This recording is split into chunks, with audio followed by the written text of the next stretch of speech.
నీ ఫ్యామిలీ కి నువ్వు ఆన్సరబుల్ అన్నది పోయిందమ్మా. ఉన్న సమాజంలో ఆడవాళ్ళకి కొంతమంది ఆడవాళ్ళకి ఒక రకమైనటువంటి విచ్చలవిడితనం అనవచ్చు, లేకపోతే విపరీతమైన స్వేచ్ఛ అనొచ్చు. ఆ స్వేచ్ఛని అందుకుంటాం కావచ్చు.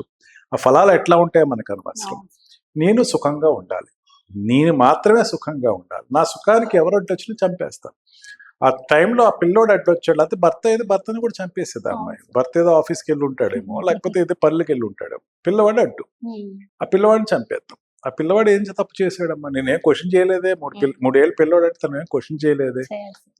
నీకు అదే ఈ సాడిస్టిక్ మెంటాలిటీస్కి ఒక ఫుల్ స్టాప్ పడాలంటే ఐసోలేటెడ్ ఇన్సిడెంట్, ఇట్లాంటి ఇన్సిడెంట్ ఏదైతే ఉందో దానికి ఒక ఖచ్చితంగా తక్షణ విచారణ అన్నది ఒకటి జరిపి ఆవిడికి, ఆ అమ్మాయికి ప్రియుడితోటి విచ్చలవిడితనంతో చేసినటువంటి అఘాయిత్యానికి అమ్మాయికి హ్యాంగింగ్ పనిష్మెంట్ ఇచ్చి ఉరేసి, లేదా ఉరికి అవ్వదు అనుకుంటే కనుక, అంటే అన్ని కేసెస్ లో ఊరి అవ్వదమ్మా, ఎవిడెన్సెస్ దొరకవు, జీవితాంతం అమ్మాయి జైల్లో ఉండేటట్టు పాసిబుల్. ఇప్పుడు ఉండేటువంటి శిక్షా స్మృతిలో 30 సంవత్సరాలు 40 సంవత్సరాలు జైల్లో పెట్టేస్తారు.